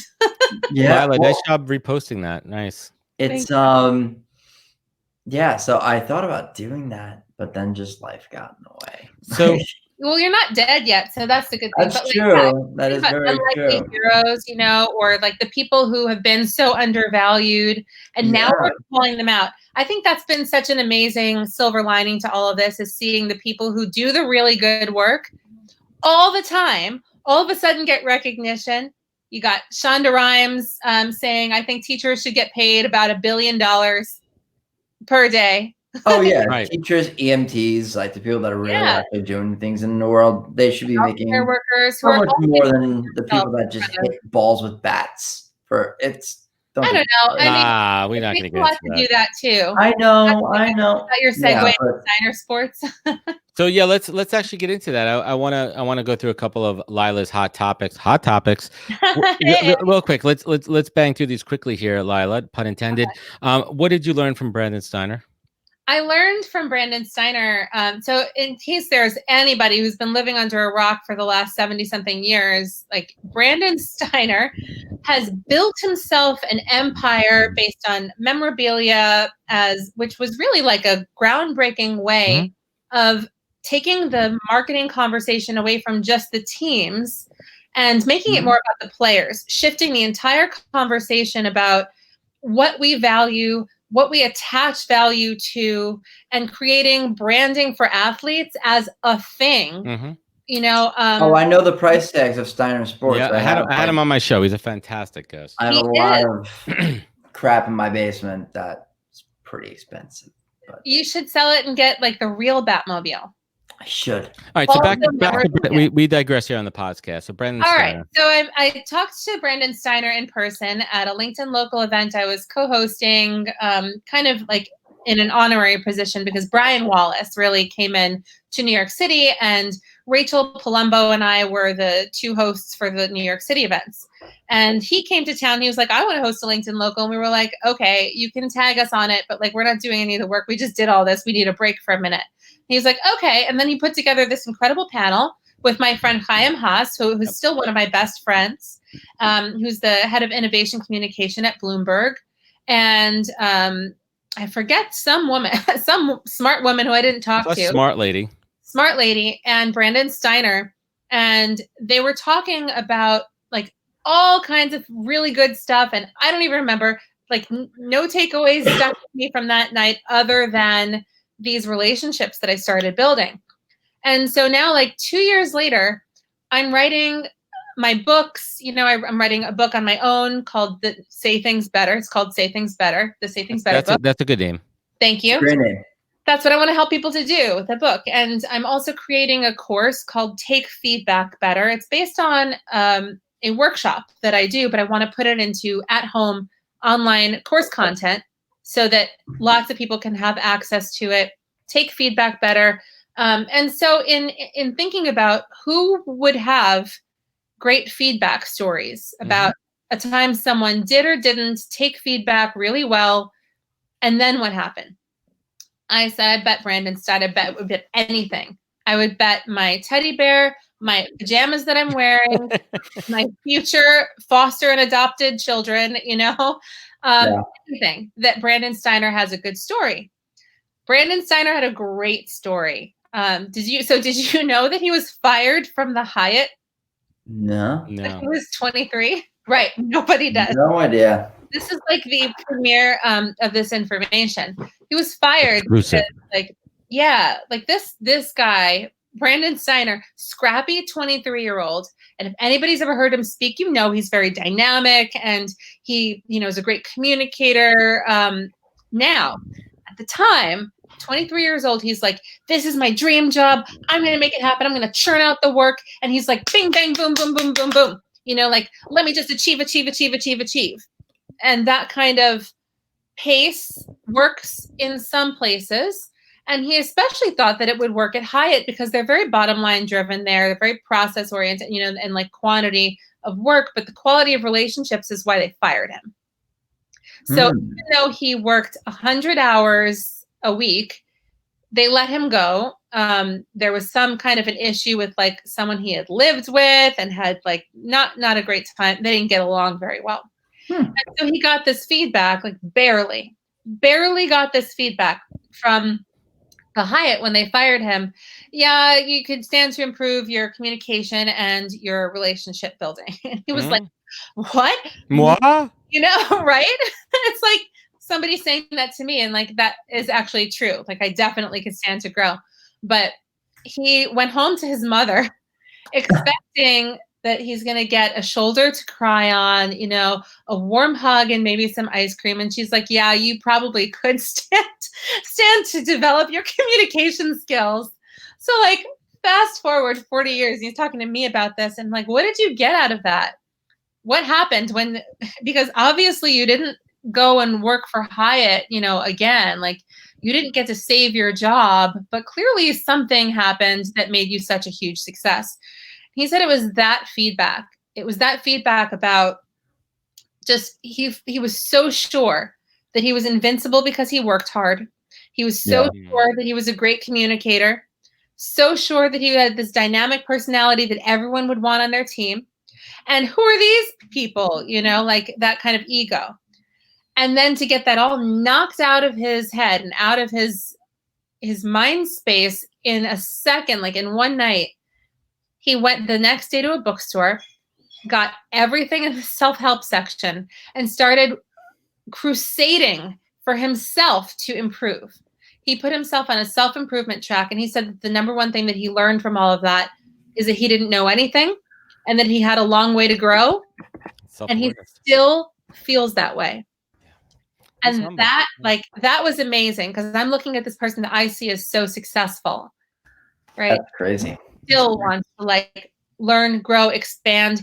I came up with like what I think, you know, is like his brand and what I have learned from him through content and hearing him on things. And he loved how I said that. He's going to come on my show, so we're going to talk. He's later. great. Yeah, I just love that. I love that. Like, there is no finish line, and the people who are the best at whatever they do, because they have this low rate of acceptance, like they're not willing to accept that they've actually achieved as much as they can achieve. Those people are the ones who are going to be the best and stay the best, because whatever great thing they accomplished, whatever one goal that they accomplished, it's nowhere near as incredible as the next bigger, greater thing that they'll do. So they're constantly seeking feedback. I love that. I love that. That's awesome. Yeah. No, that's awesome. Yeah. Lila, did you ask Brandon Steiner if he thinks cereal is a soup? I didn't ask him, but I think it's a great question. Yeah. So let's transition into that conversation, if you don't mind. Yeah. So guys, excuse me for 1 minute. Sidewalk chalk that people are like writing things on their sidewalk with. I think he went to go for sidewalk chalk cereal break.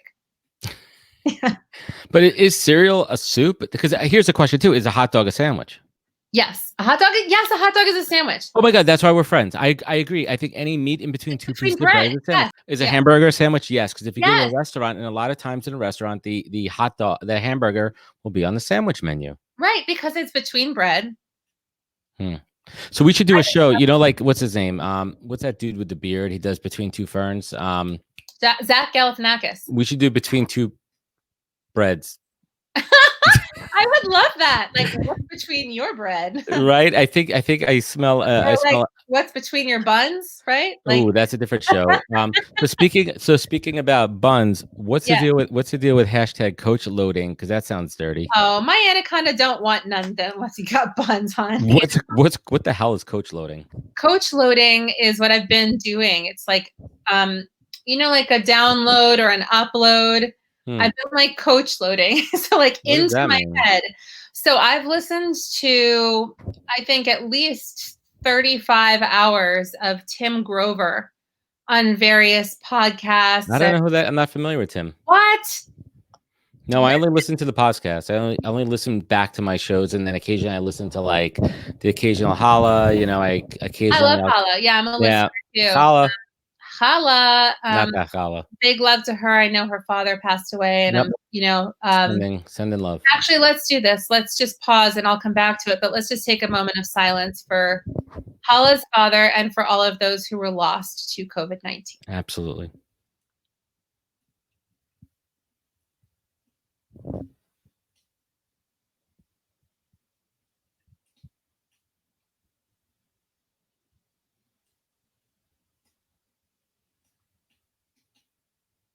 I think that's as long as I can stay silent.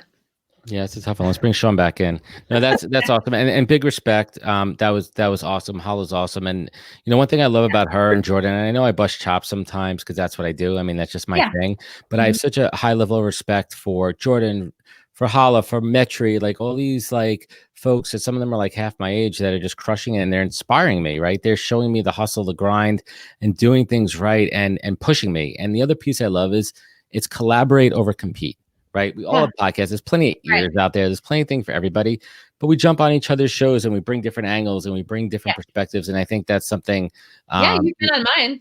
Yeah. I mean, we just switch it up. We roll it all around here. So Lila, like what else is happening? Right. You and I have a love of pickles. We've gotten into that before. We love the pickles. Yeah. Let's bring things home here. Nothing wrong with pickles. No, I want to tell you about cereal and about coach loading. So cereal, and for those of you who are just jumping on and don't know why we're even talking about this, we were thinking about like the silver linings of COVID-19 and what's been happening. And one of the things that I've loved doing, all of a sudden, by the way, I'm an athlete. I'm like a long distance walker. That's non-competitive category. Right. But it's just, I got to get out of the house. There are like Zoom calls going on. I live with a roommate and, bless her, but she's got a lot of them, for her work. And I just have to get out. So I've been walking and I'll just stay out as long as I can stay out. And so I might as well be walking. And so I've been passing all of the sidewalk chalk art that people are doing with their children or their housemates or whatever that's on the sidewalk. And there's this one house, I think it's on Junius Street. It's very close to me in Dallas where I live near Junius Heights. And this house has a series. They have the sidewalk chalk and they take polls every day and they have rocks that you can kick into one of these little boxes that they draw to vote. And so they've been having these conversations, like they took a poll. Is cereal a soup? Yes or no? This was very evenly divided. Interesting. And when I would walk by, you can see people standing on the sidewalk looking, someone else is voting. Like come out like, why do you think cereal can be a soup? Or like, why don't you think it's a, and like unrest in Dallas. Wait, is this is like a legit thing, like a legit people are really talking about it. Yes. Wait. Where do we stand on the topic though? Like with you guys, where I say cereal is not a soup. I agree. I agree. How is it a soup? Isn't a soup supposed to be warm? No, because you have cold soups. There are even that have dairy. Wait, what's a cold soup? Gazpacho. Borscht to be cold. Borscht to be cold. Borscht, yep.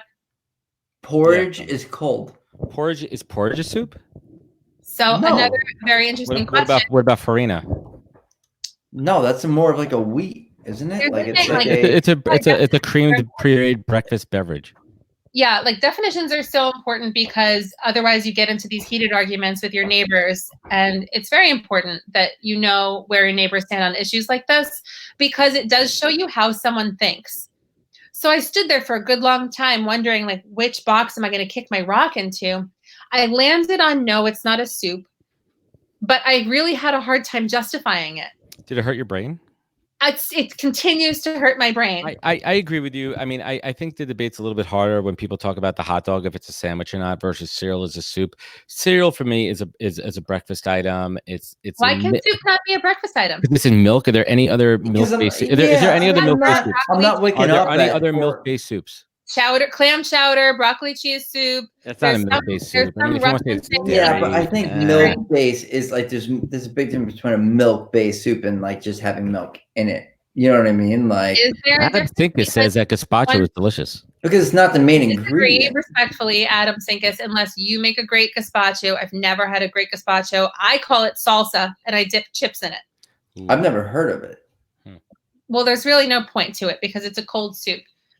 I think when the milk gets is salsa a soup? Cereal. Collier, wait, hold on. Another great question. So salsa could kind of be. Hey, Collier Ward is here. He is awesome. We talked. I don't know him. What should I know about this guy? Yeah. Hey, Collier. We don't know you, but what's up, bro? Well, to ask him what he feels like sharing. Yeah. What do you want to share, Collier? I mean, we're in the back half. We're in the bring it home section here. of the podcast live. It's our first That's edition why of we're the like Late Night Show. imperialist. Right. Yeah, I mean, that's why we're listen, just like, we're soup. riffing here, but I definitely want to bring it home while we wait for Collier here. Lila, we talk a lot about silver linings, and we've all been through a lot here, a lot of emotions in the last couple of months. Fear of the unknown, fear of our careers, fear of our health, fear of our safety. It's been insane. But there's also been those moments of levity. There's been those moments of true human connection. And we've all seen it. We've seen everything from the big brands to your fellow neighbor on the street, like at all different levels. Yeah. Share with us a couple of silver linings that you've experienced. Oh, you have so much more access right now because, to people that you otherwise wouldn't be able to have a direct line to. LinkedIn has been great for that. Just having a place where I'm even sending in-mails, to people who are very out of my reach, but I just want to talk to them. And people are, I think, because we're hungry for connection, many of us, at least the extroverts in the group of humans, are like hungry for connection. And so more conversations are possible. And not only are we hungry for connection, but we're available. Like, what are you going to really tell me that you're doing that you can't like be on a live podcast at, 10:30 at night, like 11:30, whatever. Right. What else are you doing? Like, I didn't get dressed for you. I'm wearing pajamas. I'm voting on soup. By the way, Sean, next show I'm going back to my t-shirt look. Yeah. Yeah, we're done dressing up. It's the first show. We're dressed up. Oh, I think that like many people validating my pantsless lifestyle. That's been nice. That like all I live a life of athleisure. Yeah, like nobody. I live the high life. Wearing pants. When Sean had to stand up to leave the room, he turned his camera off. Like nobody. No, I'm wearing pants. Look, I'm wearing jeans. Please. See, look, jeans. We're digressing. Your meggings are ruining our show. My meggings. Oh, okay. Yeah. As I wear my Lululemon athleisure pants right now. Yeah, I know, right? You would, yeah. I am. These are. Jeez. You don't even have shoes on. I can't. No. I'm not joining your game. All right, so Lila, bring it home here. I mean, you talk about just the ability to connect and access, and that's absolutely amazing. What's the first thing you're gonna do when you're let out into the world? It's just gonna be a lot of let out into the world. I think that we are gonna be let out into the world, especially here in Texas, far sooner than we should be. So probably first thing I'll just Lysol everything. Yeah. I'll get some of Kristen Olsen-Cott's wipes from wipes.com. Plug, shameless. Yes. Plug. Shamelessly plugging wipes.com. They have disinfectant wipes. I'm going to buy whatever stock is remaining. So if you need to use the remaining 1 minute and 3 seconds of this podcast before I'm on that site to go to wipes.com and order wipes yourself, go do that. But yeah, I'm just going to wipe everything down. Second thing that I'll do is probably find someone to hug. I really miss physical touch and human connection. And I used to get a lot of hugs, after speaking and stuff. And I didn't really realize how much that was a part of my life and what I love about being alive. So just going to find someone to snuggle and I love it. And hug. And Lila, I just want to, quick shout. I appreciate you and Kristen Cherry, and thank you so much for letting me and my daughter, have a first crack preview of the book before it's finished. Oh, thank you so much for your feedback. Yeah, we really enjoyed it. It was a bonding moment. It was fun for her to kind of watch her, synthesize the concept of values, bring that to life. I mean, I talk a lot about her just being, light years ahead as far as empathy and understanding, and it's absolutely incredible. And her, bringing these characters to life. And I'm really excited to get that finished copy and check it out. Yeah. Lila, I greatly appreciate you. Leave us with one last positive thought. Oh gosh, I want to encourage everybody to say something, whatever it is. Your voice matters. You're important. What you have to say is going to be interesting to someone. Look, in late 2017, I posted that I felt like a lot of people were calling themselves Batman. And that post at 1,200 followers got 250,000 views on LinkedIn. You never know what's going to resonate with someone. You just never know. And so please, whatever it is that's on your mind, don't judge it. Don't judge yourself. Don't worry if nobody hears it. If no one hears it, then no one hears it. Right. Yeah. But put it out there. Just use your voice. Share something. Yeah. Yeah. Adam and I share crap all the time, and it just goes. That's bad. Yeah. And look what's happening. Now he has a Batmobile. So. Yeah, I know. Kind of. It's awesome. Yeah. Lila, where could folks find you? Where could they connect with you? Where could they learn more? Find me and follow me on LinkedIn at Lila Smith. It's Lila, like so. And you can also go to saythingsbetter.com. You can find me at saythingsbetter and on Instagram at Lila Lasagna. I love it. Lila, thank you for joining us on the podcast. We'll catch you soon. Thanks for having me. Bye. Awesome. Bye. Sean, we did it. We did it. We made it through, man. We made it through the first show. That was awesome. I really appreciate Big one. everyone. Oh man, is it time for the tie to come off, man? It is. I love it, man. Do you think should we do this again? I had a lot of fun. I Yeah, mean, I think people enjoyed it. I mean, we have a lot of engagement. A lot of people were.